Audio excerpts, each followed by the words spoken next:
would like to thank all the organizers for giving me an opportunity to speak on the topic titled Analytics for Intelligent Healthcare Systems. So my next few minutes would go through few of the contents outlined here. Analytics in healthcare, data sources for the analytics, types of analytics, the framework that is commonly deployed for healthcare analytics, then analytic model healthcare examples, how we get analytics into action, and the healthcare analytics architecture along with a few use cases for the tools. So what is basically analytics? It's about the information that you have that is coming from the systematic analysis of the data or the statistics. So you have huge amounts of data. You have a huge corpus of data that's available. You are able to get some inferences by performing certain kinds of statistical tasks. It might be analysis. It might be regarding deriving the correlations that you have from the data. So when it comes to healthcare analytics, it basically focuses on the information that you get from the patient data. It could be the information that you get from the patient records, be it in the form of EMR, electronic medical records, or in the form of EHR, electronic health records, or the diagnostic that you have, and many more. And finally, you're able to get insights for easy management of hospitals. So when it comes to healthcare analytics for hospital and healthcare managers, so what are the benefits that we have? So you have good financial and administrator data available that will surely help you improve the existing patient care efforts, come up with better services, and improvise on the existing procedures.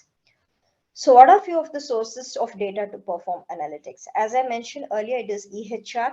It could be the CPOE, that is usually the computerized physician order entry. It could be the real-time data, talking about most of the physiological parameters that are coming from the sensors that are available on the wearable medical devices. Or as well, it could be coming from the data that is there on the insurance, billing, and claims data. Or it could be the R&D data that comes up with most of the R&D centers which are tied up with health institutions. It could as well be the prescription data. So coming to health, types of analytics and in specific applications to healthcare. So we have four different types of analytics. Basically, it is descriptive analytics, diagnostic analytics, predictive analytics, and prescriptive analytics. So let's look into what each type of analytics is. So when it comes to descriptive analytics, we just have a superficial look at what really has happened. That's it. So it goes by observation. So when you come to diagnostic analytics, you start looking into why basically it happened, where you perform a sort of root cause analysis. And after you perform a thorough analysis, you are able to predict something for the huge future. That is where we talk about predictive analytics. Going ahead, we have what is called as prescriptive analytics. So with prescriptive analytics, we deal more with what should be done about the predictions that you have come up with. So coming to framework for healthcare analytics, it is something like this. So you have huge amount of data that comes to a data warehouse. So the data warehouse that you have here is an aggregation of the data that is pouring in from several sources. It could be the sensing data, it could be the omics profile, which I will probably look at in doing next few slides. The omics data, this comes from the omics profile of the individuals, then EHR, public health record, and the clinical data. So everything goes into your data warehouse, and this is where later you get to apply your analytics, the different types of analytics.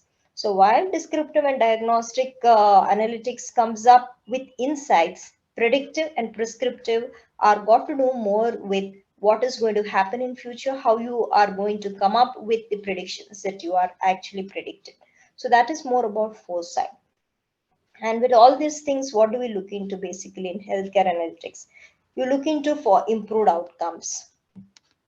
So here is just an overview of the change in the difficulty level along with the amount of information or the value of the insight that you're able to get in. So with descriptive analytics, probably a question would something be like this. How many patients went to the hospital? With diagnostic, you get to drill into why did the patients go to hospital.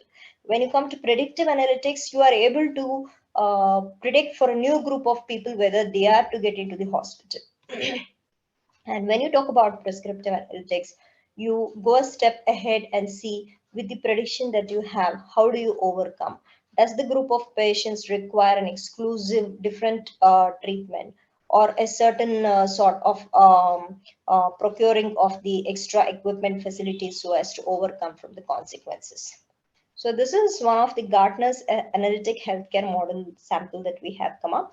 Of course, while coming up with an example with respect to healthcare, so it could as well be applicable in any of the use cases that is applicable in real life. So that is with respect to descriptive, diagnostic, predictive, and prescriptive again. So it's something like this. How many patients, it's observation wise. Why did the patients develop the high blood pressure? That is diagnostic.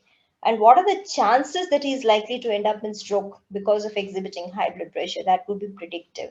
And going ahead, what are the probable medications you could put him on so as to see that he doesn't result in a stroke? So that is prescriptive. So as I said, descriptive analytics, it's one of the easiest and the simplest one. You get to have more inferences drawn, but at a shallow level. So it is more like where you derive inferences regarding the new existing correlations or the dependencies that you have between the variables. So this is exclusively is important when you have to capture the real time or the near real time data.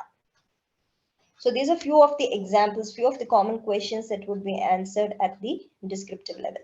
Going at diagnostic analytics, this is somewhere where you try to employ, especially data mining techniques such as drill down and drill through. So these get ahead. So these are cross-sectional operations, or what to say, they perform root cause analysis. They go into depths to explore and more investigative data about the information that you have.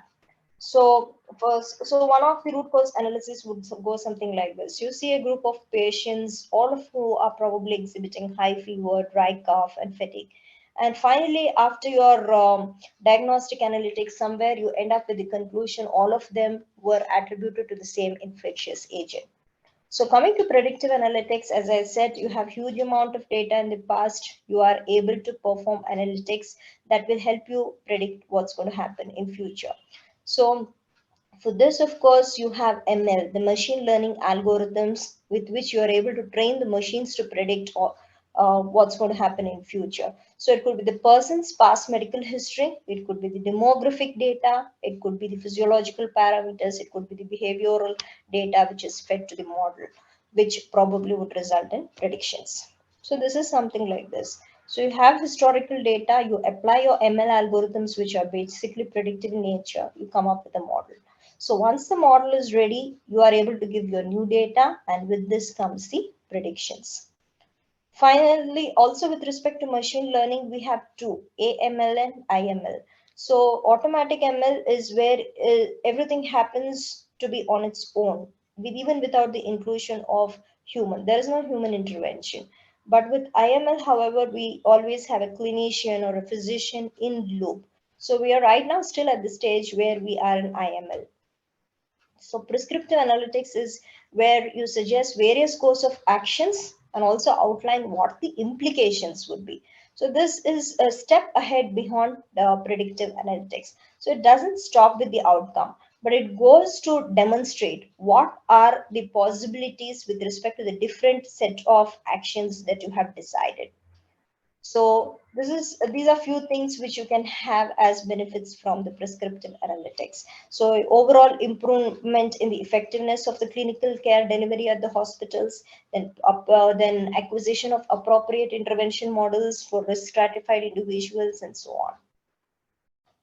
So, however, this would really help out in planning out for good future capital investment at the hospitals, be it with respect to the equipment's procurement or the facilities. Now, coming to promoting personalized treatment, apart from the huge sources of data that we dealt so far, I spoke about, and you have the integration. The integration doesn't come from this. It goes ahead with procuring the data from what is called as the omics profile. So it is the genomics, proteomics, fluxomics, glycomics. All these things comes from the genetic profile of an individual, and with this we are in a place where we are able to deliver personalized treatment which goes in line with the person's requirements. So here are a few of the approaches that have been seen to accelerating the personalized treatment, the huge advancements that we have in biomedical informatics and the computational analysis with the genomic data, and the huge amount of growing knowledge with respect to the genomic profile and the adoption of the microarray and proteomics techniques. All these have been really accelerating the personalized treatment.